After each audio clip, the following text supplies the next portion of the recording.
Good morning. It is Thursday, the 22nd of January. I'm Maeve McMahon, and this is Europe Today, your daily dose of European news and analysis, live here on Euronews.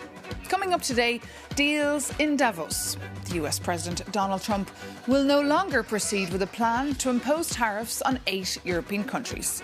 The decision comes after a rollercoaster day in Davos and talks with the NATO Secretary-General Mark Rutte. Europeans are relieved for now, but also aware that underlying issues remain. Euronews' EU editor Maria Tadeo was in the packed room listening to President Donald Trump deliver that speech yesterday at the World Economic Forum and joins us now from the Swiss village. Good morning, Maria. So, tariffs off the table for now. Why, and can we trust this deal? Well, yes, Maeve. Good morning. And we were indeed yesterday. We waited for almost 2 hours for the speech from President Trump. Of course, it was the most anticipated intervention here at the World Economic Forum. And now, as for the tariffs, yes, the president of the U.S. overnight said the 10% tariff, which was supposed to go into effect on the 1st of February, will no longer be effective. And that is because he claims that he has a deal with NATO and the NATO Secretary General to change the security around Greenland. Now, a lot of the deals and a lot of the details around this framework are yet to be seen, but we understand it includes a number of points that the U.S. believed were important, and that means that there could be potentially more space and capabilities for U.S. troops to be placed and stationed in Greenland, which of course belongs to Denmark, greater European commitments for security in the Arctic, and more U.S. investments. Of course, a lot of this is still up in the air. It does not change the Danish position that they will not talk about sovereignty, but it does seem that there's been de-escalation through NATO and the NATO Secretary General. So the tariffs will not be going into effect. Some de-escalation in the language too. So, OK, the speech, not as aggressive, Maria, as anticipated, but the US president still sounds very determined to get Greenland. We can just take a listen now to an excerpt from Donald Trump's 72-minute speech. We never asked for anything. And we never got anything. We probably won't get anything unless I decide to use excessive strength and force where we would be, frankly, unstoppable. But I won't do that. Okay? Now everyone's saying, oh, good. That's probably the biggest statement I made because people thought I would use force. I don't have to use force. I don't want to use force. I won't use force. All the United States is asking for is a place called Greenland. Donald Trump there. So, Maria, relief, of course, that President Donald Trump will not use force. What have the reactions been? Well, yes, Maeve, and I was on the floor at the World Economic Forum when he delivered that speech, and that one-liner, we will not take it militarily, that was really the highlight of the speech, and it was perceived as, again, a ramp-up for de-escalation, which, of course, materialized hours later. But we should stress, of course, that concern from the Europeans is very much present. There was fury that was very palpable. We did see Christine Lagarde walking out of a dinner in which a U.S. representative spoke in terms that were seen as unacceptable, and, of course, this has created a real dent. A lot of that perhaps explaining why the U.S. felt they needed to take a step back, including, by the way, bipartisan criticism here in Davos, saying this was crazy. OK, Maria Tadeo, thank you so much for that update. And another topic in focus in Davos today is the ongoing war in Ukraine. Our Maria Tadeo, who we just saw, had the chance to speak to Marta Koss, the EU Commissioner for Enlargement. Take a look. Commissioner, thank you so much for joining us on Euronews. You will be meeting with the Ukrainian president, but also a number of instrumental partners, including, if I'm not mistaken, BlackRock, too, for the reconstruction of this country. What do you hope to get out of the meetings? We hope that we could gather first the agreement on the importance of the enlargement process and economic development for the prosperity and also security of Ukraine. I'm happy that we have been able to come to the agreement on the so-called prosperity paper, which is somehow a framework defining how to develop Ukraine after the peace or in the future. And we have done this together with the US, Ukraine and the European Commission. One of the most important points for the future of Ukraine is reconstruction. We can only be successful if we will bring private capital. But we will not be able to bring private capital in if we will not make the conditions, the business conditions, so that the investors will feel safe. And BlackRock is a big name. BlackRock can change things. Indeed, and it is European Union is not enough. State money or EU money is not enough. We desperately need also private engagement. And out of the talks I have had until now in Davos, I can see the interest is very big. But of course, everybody would like to end the war as soon as possible. And of course, there was a lot of speculation in the days prior as to whether or not President Zelensky would be here. It looks like he is going to be. He also did say, I'm going to Davos for something specific. What can you or what can he get out of the meetings that will happen today, specifically in details? For me, the most important point is here getting the assurance that there is the interest for Ukraine, or helping Ukraine, or developing Ukraine is big. Sometimes we think just in the political terms, but we should go into the economic terms. And the economic terms means that we need investments for the prosperity and for the security.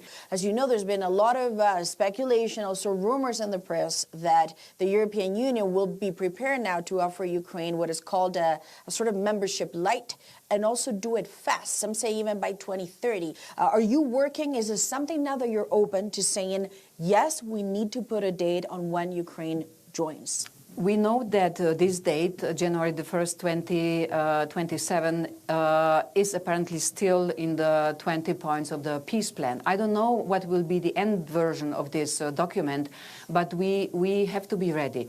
And, I'm always saying in these challenging times, we have to think out of the box in the times when there is no box. Even in a year, in 2027, it's right around the corner. Some would say that would destroy enlargement if that happens. With the present methodology, this is not possible. And of course, we have to get a green light for our member states. We have to discuss a lot what needs to be done in future.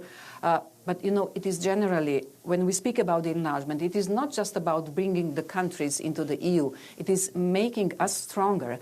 In the past, we have been able to answer to big challenges like the end of the dictatorship in Spain, Portugal, Greece, and then we took those countries in. The end of the Berlin War or Cold War, we have been for the first time able to bring the communist countries in. So now it is again a big challenge. It has proved the history that we are able to deliver. I'm optimistic that we will deliver. Commissioner Marta Kos, thank you very much for joining us. A pleasure. Martha Kos there with our EU News editor, Maria Tadeo. Well, the US President Donald Trump hogged all the headlines at this year's World Economic Forum, even before his arrival. The red carpet was also rolled out for him all across the snow. Our Jakob Yanis takes a look at whether this year's World Economic Forum was a one-man show. This year, the world's biggest conference was adapted to fit one man, and he kept the world waiting. An electrical fault forced Presidential Air Force One to make a U-turn mid-flight. But once he finally landed, his gravity did not just change the mood, it changed the schedule. Hundreds of CEOs and leaders reshuffled their agendas, prioritizing access over the official program. And Trump is now accompanied by a record-breaking delegation. 5 cabinet secretaries, senior advisors and support staff, constituting the largest American contingent in the event's history. And the security matches.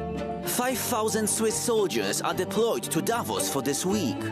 Mobile phone signals flicker wherever he goes. But this comes at a cost. Ukraine was supposed to be the event's headline. But a massive $800 billion prosperity plan between Ukraine, Europe and the US is delayed for now. President Zelensky found his message competing for airtime with a territorial dispute over Greenland. In previous years, Davos was more of a platform for two-way dialogue. But this year, it felt more like a listening exercise to Donald Trump's rambling speech. So as the private jets leave the Swiss Alps, the EU goes home with a new reality. And yes, we hear your comments on social media saying that we talk too much about him. It is true, but it is now or never for the EU to figure out how not to be eclipsed in Donald's world.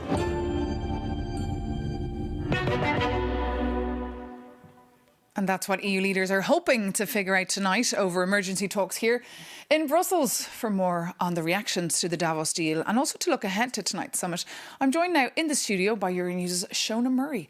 Shona, bring us up to speed here. Well, Maeve, I'd say for the first time in days, EU leaders had a good night's sleep, as did the people of Greenland, for at least one night after this announcement from Trump last night. Now, we did report on Tuesday that there was potentially an off-ramp in Davos, and that seems to have materialised. We don't know the full details of this framework agreed with Trump, NATO, Denmark, Greenland, but it appears to protect the territorial integrity of Greenland, of Denmark as well. But at the same time, EU leaders are still meeting for that emergency summit. That's still going ahead because there are other things to talk about: transatlantic relationships, the Mercosur deal, which we know the Parliament has sent to the European Court of Justice, and this controversial Gaza peace board. So they will meet this evening and discuss the last few days, which have been pretty, hot-headed. But I think everyone will agree that they can breathe a bit of a sigh of relief momentarily. Indeed, but lots to chew over right now for the European Union. Of course, that EU-Mercosur deal will be on the table tonight too, after that European Parliament vote just yesterday. Well, we had also, for another view, the chance to sit down with Jean-Claude Juncker, that is the former Commission President. I started by asking him what he thought of President Trump's speech in Davos. I was expecting a more aggressive tone. It was less aggressive than it was pre-announced, but nevertheless, it was like it was. But it was quite strong on Greenland, right? I mean, he said he wants to start immediate negotiations to acquire Greenland. He said, all I am asking for is a piece of ice. It means diplomacy is not working. Whatever he said, one thing is remaining sure. If a NATO ally attacks or threatens another NATO ally, this is inaugurating a process at the end of which we could witness a breakdown of NATO. It's something impossible. And tell me, you know Donald Trump. Yes. So what should the Europeans do? We know Ursula von der Leyen, she left Davos to go to Strasbourg. Should she not have flown back to Davos to have that opportunity to speak to Trump? Would she have done so? She would have had a few minutes of talks with the President of the US. That wouldn't make sense. We don't have to be there where the President does us want to be. If you were the Commission President now, what would you be doing faced with all these threats? I would clearly explain to the American President that we are ready to respond in a proportionate but strong manner to the threats he's spreading around, that the European Union is cannot be submitted to a kind of neo-colonial behavior, that the European Union has its own honor and is respecting the US, but is not a slave of the United States of America. He knows that, but he doesn't take this into account, at least not publicly. And would he listen to you? I don't think that he is, for the time being, in a very listening mode. It has become more and more difficult to talk to him in a friendly manner.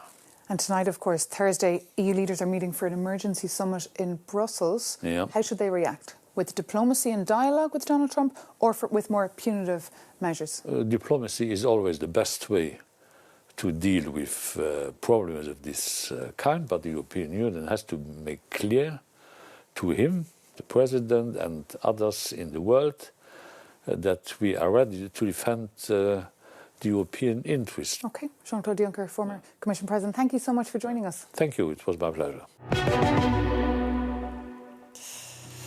Well, that brings this edition of Europe Today to an end. For more news on Davos, the EU summit tonight, or the votes that took place yesterday on Mercosur over in the Parliament, do visit our website, euronews.com. We'll have live blogs running all day and night. But thank you now so much for tuning in. See you very soon here on Euronews.